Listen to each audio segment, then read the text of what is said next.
네, 시사정각 시작하겠습니다. 오늘도 각이 서는 두 분을 모셨는데요. 이승훈 민주당 전략기획위 부위원장, 송영훈 전 국민의힘 대변인 나오셨습니다. 어서 오십시오. 안녕하세요. 네.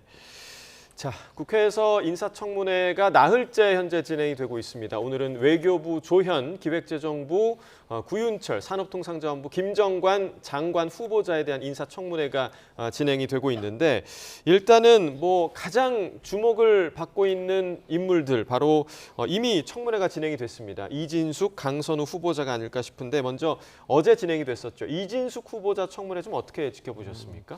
일단 좀 혼란스러운 부분이 있는 것 같아요. 논문 표절과 관련해서는 이공개의 논문이기 때문에 이 조건값, 그러니까 어떤 실험 대상이라든가 이런 것들만 달라진다라고 한다면 실험의 내용이 좀 다르다고 하면 실험 대상이 달라졌을 때는 좀 다른 것일 수 있다라고 하는 얘기들이 많이 있었어요. 그래서 보니까 좀 이해되는 부분이 있어요.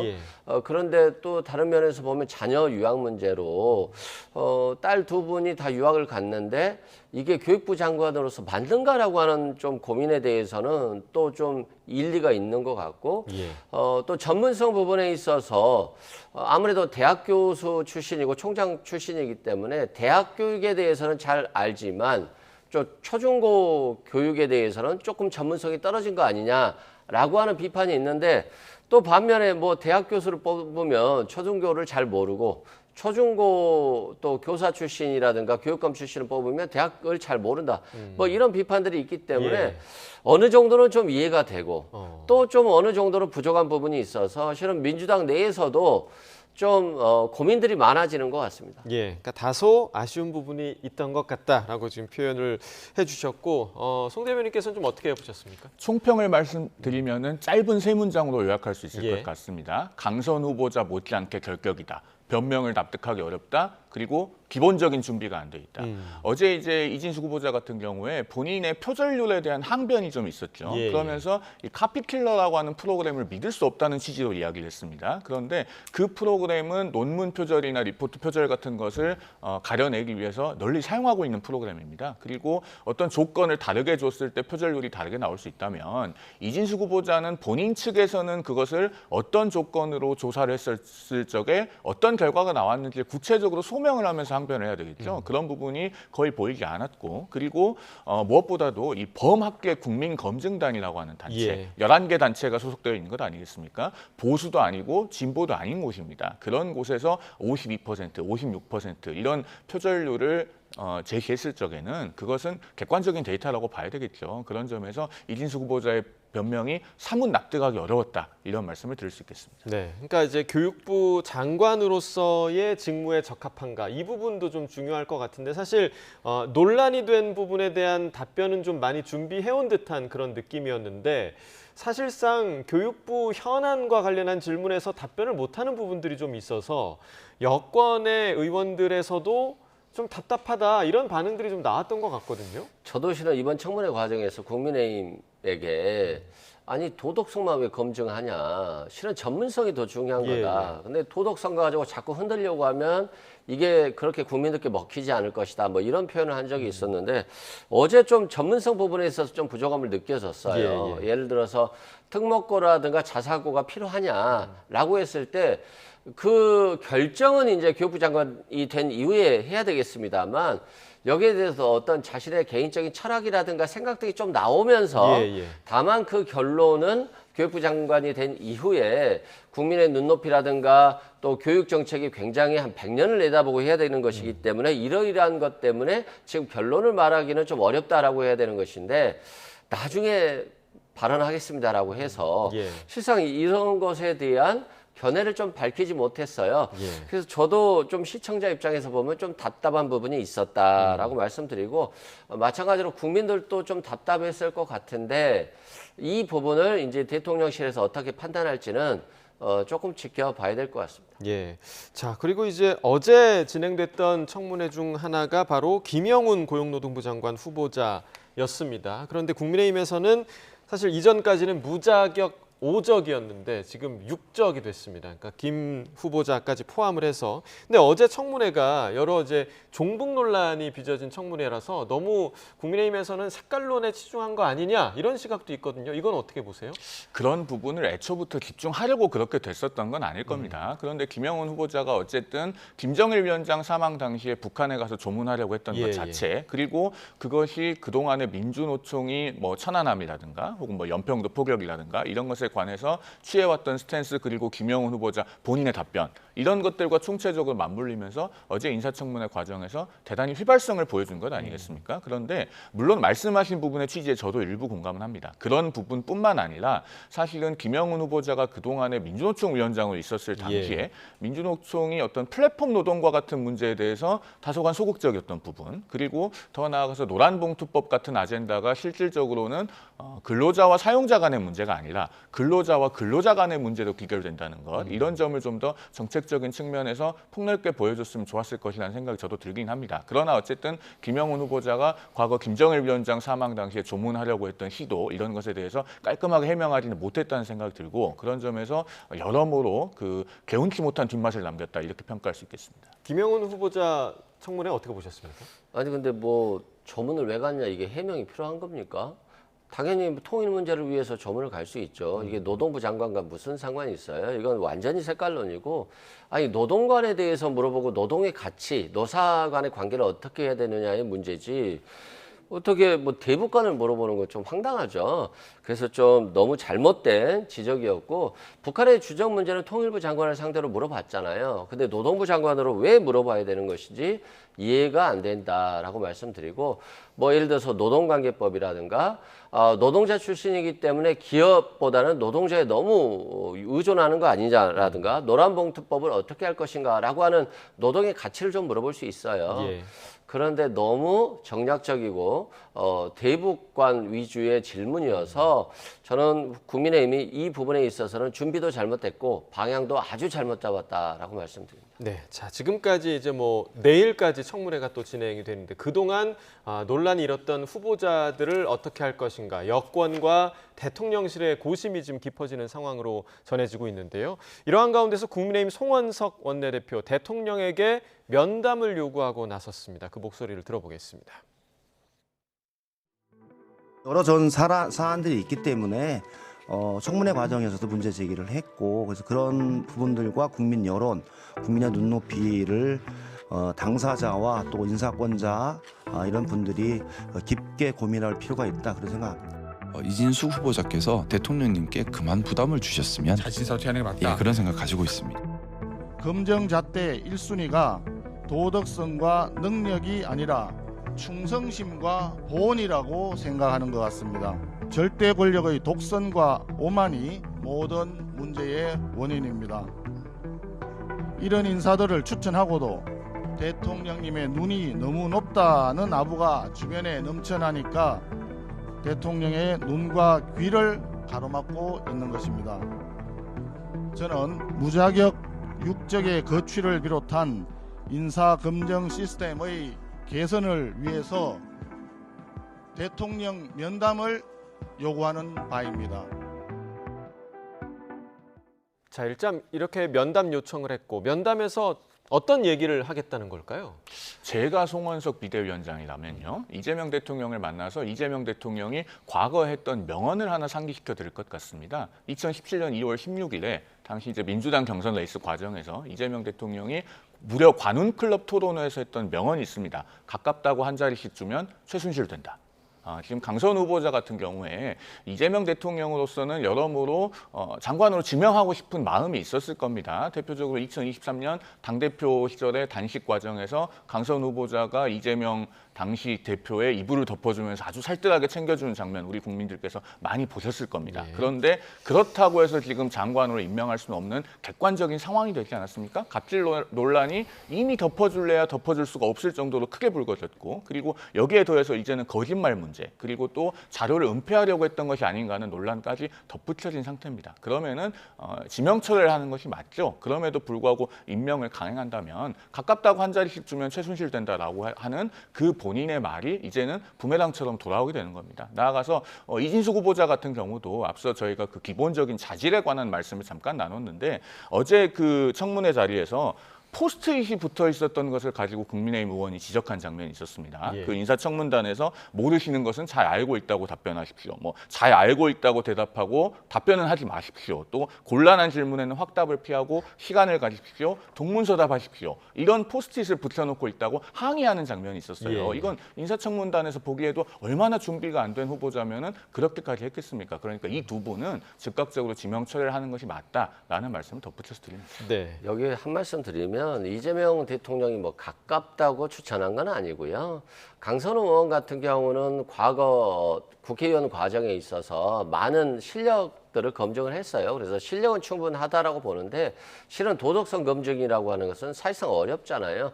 바라보는 사람이 굉장히 많기 때문에 그래서 이재명 대통령이 아마 저는 고민하실 것으로 보고 특히 민주당 보좌진들이 문제 제기를 했다는 점에 있어서 이게 가장 큰 작동이 되지 않을까. 그래서 굉장히 부담감을 가지고 국민들이 어떻게 바라볼지에 대해서 판단하고 있다. 다만 가깝다라고 해서 임명한 것은 지명한 것은 전혀 아니다라고 말씀드립니다. 네, 지금 뭐 이제 일단은 대통령실에서도 여론을 계속 보고 있을 거라고 좀 생각이 드는데 사실 뭐 이진숙 후보자도 그렇지만 강선우 후보자가 생각보다 지금 더 큰 논란이 되고 있어서 과연 어떤 결정을 할 것인가. 그러니까 여권 내부에서도 조금 전망이 좀 다른 것 같거든요. 어떻게 좀 예상하십니까? 그렇죠. 저도 뭐 여권 의원들님들과도 얘기도 좀 해보고 또 주변에 국민들과도 얘기를 많이 했어요. 근데 조금 고개를 갸우뚱하는 부분이 있어요. 특히 갑질 논란과 관련해서 한두 문제가 있었다라고 한다면 아니 뭐 보좌관과의 친분 관계에 있어서 친하니까 뭐 간단히 부탁할 수 있는 거 아니야? 그리고 많은 국회의원들이 자신이 뭐 샌드위치를 먹으면 그 나머지 쓰레기들을 또 수행기사가 다 버려줘요. 그래서 이런 부분들은 이해될 수 있는 부분인데 좀 해명이 약간 애매모호하게 돌아가다 보니까 좀 뭐 깔끔하지 못했다 이런 논란들이 있고 또 보좌진 협의회라고 하는 것은 실은 국회의원과 한 몸으로 어떤 정치적 동지이자 같은 협조자이자 도와주고 이런 거잖아요. 예. 근데 보좌진 협의회가 조금 낙마를 원한다라고 하는 것은 강선우 의원에게는 좀 치명적인 것 같아요. 저도 평소에 강선우 의원을 봤을 때 굉장히 실력이 있었고 또 도덕성 측면에서도 주변 사람들에게 굉장히 잘했거든요. 그래서 전혀 이런 논란이 있을 거라고 생각을 못했습니다만 또 막상 같이 하는 보좌진 입장에서는 또 다르게 느껴질 수 있는 부분이고 이건 좀 민감한 부분인데 저는 보좌진 협의회가 이런 부분에 대해서 이의를 제기했다는 부분이 가장 강선우 의원에게는 좀 치명적인 약점이 되고 있지 않나 싶습니다. 예, 지금 이렇게 해명이 아쉬웠다는 이야기를 해주셨는데 과연 해명이 아쉬웠던 건지 아니면 일어났던 그런 논란의 그런 상황들 자체가 문제였던 건지 좀 어떻게 보십니까? 행위 자체의 본질이 사뭇 분명하죠. 그러니까 강선우 의원의 보좌진에 대한 갑질 논란을 처음 단독 보도했던 지상파 방송사에서도 지금 그 개별 보좌진과 강선우 의원 간에 몇 달치 메신저 대화를 좀 확보해놓고 있다는 것 아닙니까? 다만 그 방송사에서 취재 기자가 분명하게 그렇게 밝혔어요. 이것을 강선우 의원 쪽에서 법적 조치를 하면은 방어용으로 자기들이 가지고 있는 것이지 그 세부 내용은 보도하지 않으려고 했다. 이 정도로 언론이 코멘트할 정도면은 이미 크로스체크와 게이트키핑이 다 된 겁니다. 그러면은 이재명 정권에서도 그리고 민주당에서도 강선우 의원의 해명이 아쉬웠다 이렇게 말씀하실 것이 아니고 즉각적인 지명 처리를 통해서 우리는 민주당의 1,500 입법 보좌진들을 존중한다라고 하는 것을 보여줘야죠. 인사는 곧 메시지라고 하는 말은 바로 이럴 때 통하는 것입니다. 예, 자 오늘 아침에 개혁신당의 천하람 의원 이번 인사청문회 논란과 관련해서 이런 말을 하기도 했는데요. 함께 들어보겠습니다. 이게 다 윤석열 때문이다. 사실 윤석열 전 대통령이 비상계엄 일으키고 지금 국민의힘을 사실상 거의 파탄내 놓은 상태죠. 강선우 후보자 같은 분은 애초에 임명하면 안 되는 분이에요. 근데 지금 윤석열 대통령의 그 어마어마한 마이너스 활약상 때문에 지금 국민의힘의 어떤 야당으로서의 견제력이 거의 상실되어 있는 상황입니다. 예. 그러다 보니까 이재명 대통령 입장에서도 굳이 눈치를 볼 필요 없는 거예요. 윤석열 전 대통령이 지금의 야권을 초토화시켜 놓지 않았다면 제대로 된 어떤 그 검증과 비판이 가능했다면 이런 사람들은 애초에 후보가 못 됐을 거고요. 아하. 지금처럼 약간 배째라식으로 버티는 일도 없었을 것이다. 두 명 다 낙마라고 보십니까? 아, 예전 같았으면 후보도 못 냈을 거예요. 후보도 당연히 낙마. 당연히 낙마. 네, 상당히 좀 강력한 입장을 좀 보여줬는데 후보로도 못 냈을 것이다. 그러니까 지금 야당이 만약에 이런 상태가 아니었다면 견제를 할 수 있었을 텐데 지금 목소리 자체가 먹혀들지 않는다 이런 얘기거든요. 좀 천하람 의원이 너무 과하게 평가한 것 같고요. 강선우 후보도 굉장히 능력 부분에서 출중해요. 저는 그걸 뭐 인정하고 있고요. 다만 이 갑질 논란이 불거졌고 여기에 대한 적절한 해명이 없었기 때문에 조금 꼬이고 있다라고 말씀드리고 이 윤석열이라고 하는 사람 이분이 있었기 때문에 민주당이 좀 부족해도 좀 잘못해도 다 커버가 됐어요. 그건 맞습니다. 이제는 민주당의 실력과 도덕성으로 무장해야 되는 것이고 윤석열 정부 때는 뭐 인사청문회 때 검증 자료도 내지 않고 뭐 제대로 준비되지 않은 사람들이 다 통과됐고 야당 비난만 하면 됐다. 뭐 이런 핑계 대면서 그러니까 우리도 할 수 있다라고 할 수는 없잖아요. 예. 저는 윤석열 정부 3년 동안 문재인 정부 탓하는 거 보면서 좀 정말 굉장히 형편없다 이런 생각을 가졌거든요. 그래서 저는 대통령실이나 대통령도 지금 국민의 어떤 기류가 조금씩 변하고 있다는 것을 좀 느끼고 있는 것 같아요. 그리고 또 우상호 정무수석 같은 경우도 실은 솔직하게 이재명 대통령에게 말할 뿐이지 돌려서 말할 뿐이 아니거든요. 예. 그런 측면에서 이재명 대통령이 많은 고민을 할 것이고 국민의 감정이 좋지 못하다라고 한다면 굉장히 정무적으로 판단할 것 같은 느낌은 듭니다. 예, 지금 뭐 그런 기류의 변화 때문인지 일부 언론에서 이제 대통령실의 분위기가 좀 잦은 사퇴 쪽으로 기울었다 뭐 이런 보도가 나오기도 했는데 이 부분에 대해서 오늘 대통령실 홍보수석이 이 보도가 사실과 다르다라는 내용을 전하기도 했습니다. 대통령실의 기존 입장에 변화가 없다라는 이야기였는데 이거 좀 어떻게 보셨습니까? 근데 물 밑에서까지 정말 변화가 없다면 문제죠. 예. 국민 여론이 이 정도로까지 들끓고 있는데 여론을 수렴하는 기능이 마비됐다는 이야기거든요. 그래서 저는 이규현 홍보수석의 그 메시지는 현 시점에서의 정권의 일종의 메시지 관리 차원이라고 생각합니다. 예. 그리고 물 밑에서는 강선우 후보자의 자진 사퇴 가능성도 타진하고 있을 거라고 생각합니다. 그리고 이 논란은 길게 끌고 가면 끌고 갈수록 특히 주말을 넘기게 되면은 여권 입장에서도 골든타임을 놓치는 거라고 저는 봐요. 그렇기 때문에 아마 강선우 후보자가 빠르면 오늘 아니면은 내일 오후 늦게라도 저는 자진 사퇴할 가능성이 있지 않나 그렇게 봅니다. 만약에 자진 사퇴하지 않으면은 민주당 전체에 큰 부담을 주고 특히나 민주당에 27명의 여성 의원들이 있어요. 그분들에게도 사실상의 부담을 주는 겁니다. 고르고 고른 여성 의원 중에 그러면은 강선우 의원이 최선이냐라고 하는 것을 국민들께서 생각하실 거거든요. 저는 내일쯤 되면은 변화가 일어날 수도 있다라고 보고 있습니다. 네, 조금 전에 저희가 이제 녹취를 들어보긴 했지만 천하람 의원이 이제 강 의원, 그러니까 강선우 후보자가 여당 의원들에게 도와달라 이렇게 하고 다닌다라는 얘기도 했는데 실제로 만약에 낙마가 되면 국회의원직에도 좀 문제가 있지 않겠습니까? 이와 관련한 논란이 있을 것 같은데요. 뭐 어차피 국민에 의해서 선출이 됐고 해당 지역구에서 선출이 됐기 때문에 국회의원 자리에는 저는 문제는 없다라고 봅니다. 그리고 만약에 강선우 의원이 낙마를 한다 할지라도 이번 계기를 삼아서 절치부심해서 지역구에서 더 잘하고 국민들께 더 잘한다라고 한다면 또다시 기회는 올 수 있는 거거든요. 너무 지금의 어떤 비판에 또 한데 이럴 수도 있어요. 막 엄청나게 비난이 쏟아졌고 마냥사냥식으로 됐는데 또 지나고 보면 별게 아닌데 이런 일을 당했다 이렇게 국민들이 또 인식하는 경우도 있거든요. 그래서 저는 아직 3년간의 의정활동 기간이 있기 때문에 뭐 서로 낙마를 한다 할지라도 본인이 절치부심해서 잘한다라고 한다면 뭐 의원직에는 전혀 문제가 없을 것이다라고 생각합니다. 예, 내일까지 있을 청문회, 모든 청문회를 지켜보고 대통령실에서 어떤 결정을 할지 좀 지켜봐야 될 부분인 것 같고요. 특검 이야기로 좀 넘어가 보도록 하겠습니다. 윤 전 대통령이 구속적부심을 청구를 했습니다. 내일 오전에 신문이 열리는데 자 일단 법원이 어떤 결정을 내릴 거라고 좀 예상을 하십니까? 구속적부심 청구가 받아들여질 가능성은 거의 없다고 봐야 되겠죠. 예. 왜냐하면 증거인멸의 염려라고 하는 그 구속 사유는 단기간에 해소될 수 있는 성질의 것이 아닙니다. 왜냐하면 윤 전 대통령의 사실상의 영향력 때문에 그 증거인멸의 염려라는 것이 생기는 것이거든요. 그러니까 전직 대통령으로서의 지위는 비록 퇴임했다고는 해도 공적인 존재로서 본인의 주변 사람들에게 일정한 영향력이 있어요. 그것이 사건 관계인들의 진술에 영향을 미칠 수 있기 때문에 구속이 된 것이고, 과거에 체포적부심도 윤 전 대통령이 1월 15일 체포 직후에 청구를 했었습니다마는 그때도 기각되었지 않습니까? 마찬가지로 구속적부심도 인용될 확률은 매우 떨어진다라고 보여지고, 다만 3월 7일에 그 구속 취소 결정이 법원에서 있었을 때는 그때는 구속 기간의 계산이라고 하는 어떤 법리적인 문제였잖아요. 예. 물론 그것에 대해서는 저도 의견을 달리합니다만은 어쨌든 그때와는 또 상황이 다르기 때문에 구속 적부심이 인용될 가능성은 희박하다, 이렇게 결론 지어서 말씀드릴 수 있겠습니다. 근데 왜 청구를 했을까요? 그러니까 시간 끌기일까요? 아니면 만약에 시간 끌기라면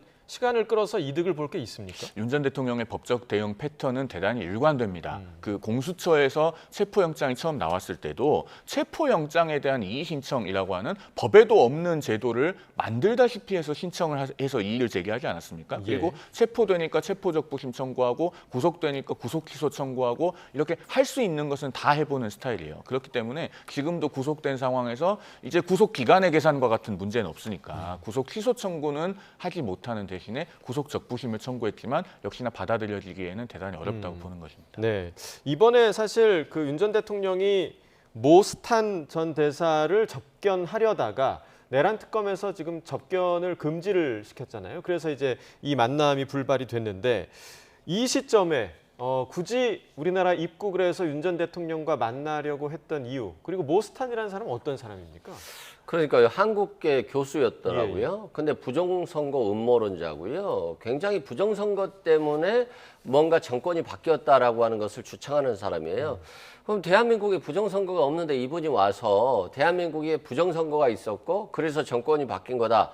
그러니까 윤석열 전 대통령은 복귀해야 된다. 뭐 이런 취지의 어떤 정치적인 발언을 하기 위해서 온 것 같은데 저분이 왜 왔는지도 잘 모르겠고, 또 저분을 누군가는 초대했겠죠. 그게 아마도 윤 어게인이라고 하는 윤석열 전 대통령이 다시 복귀해야 된다라고 하는 그 세력들의 어떤 물밑 작업에 의해서 온 게 아닌가 싶은데, 저분이 와서 윤석열 전 대통령 접견한다라고 해서 뭐가 달라지겠습니까?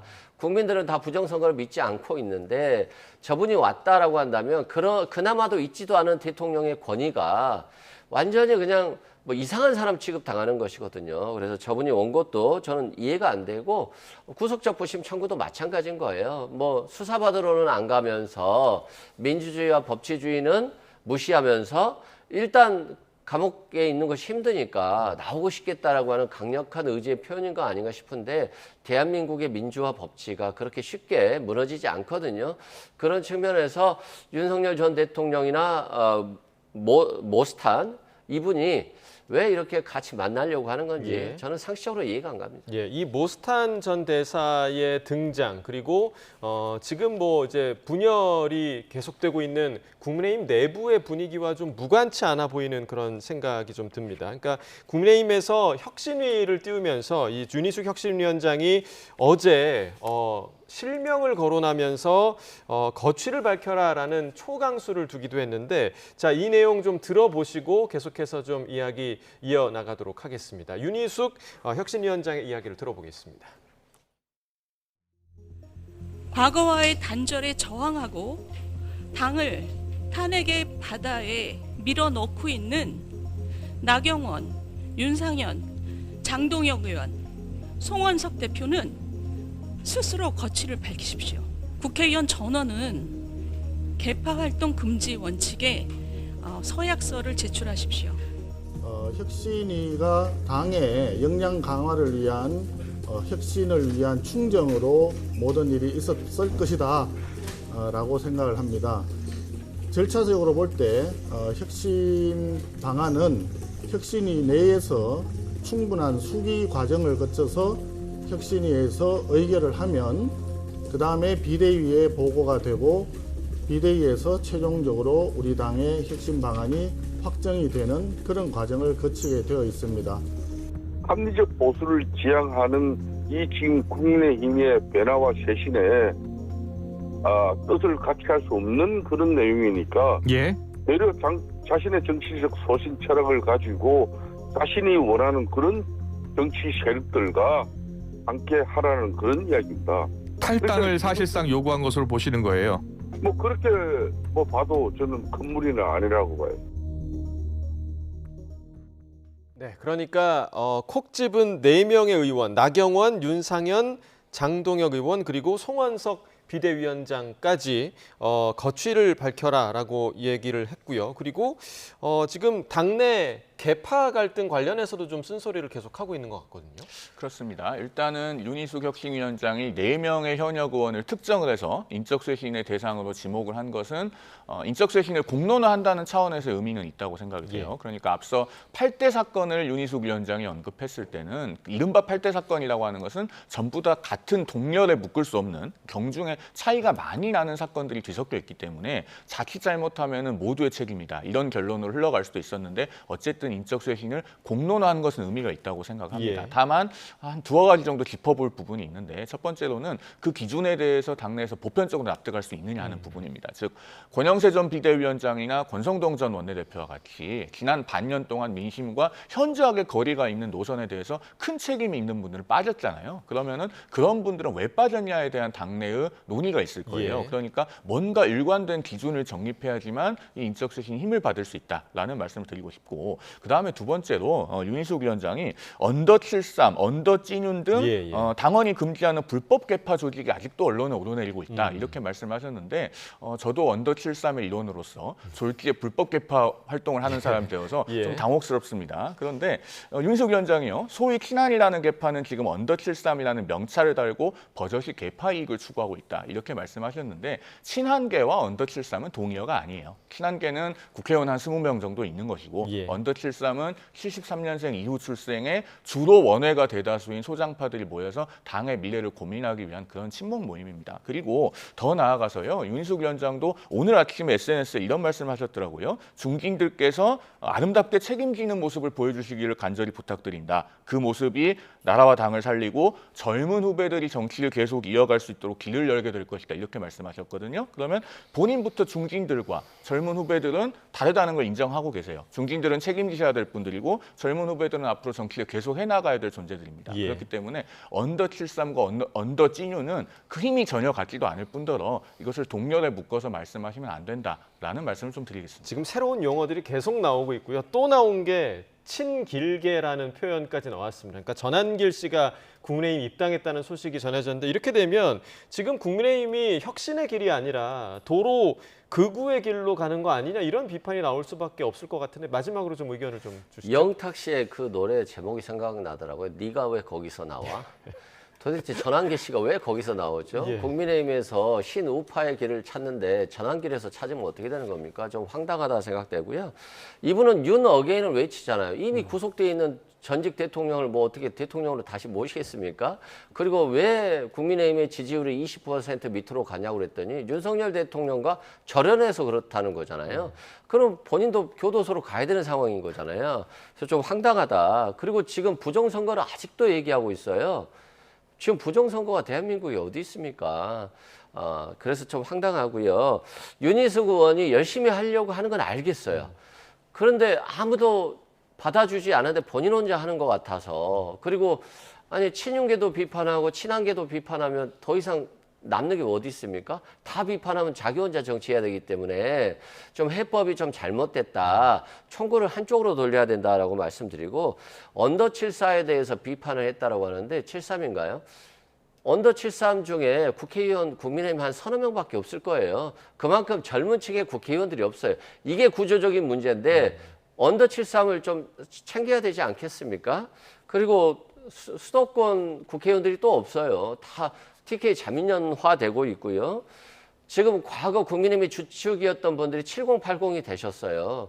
그러면 2030에 손을 내밀어야 되는 것이고 그런데 이러지 못한 거 그러면 이것도 저것도 안 되면 국민의힘이 아예 퇴진하는 게 맞지 않나 싶습니다. 알겠습니다. 오늘 여기까지 듣겠습니다. 이승훈 민주당 전략기획위 부위원장, 송영훈 전 국민의힘 대변인과 이야기 나눠봤습니다. 고맙습니다.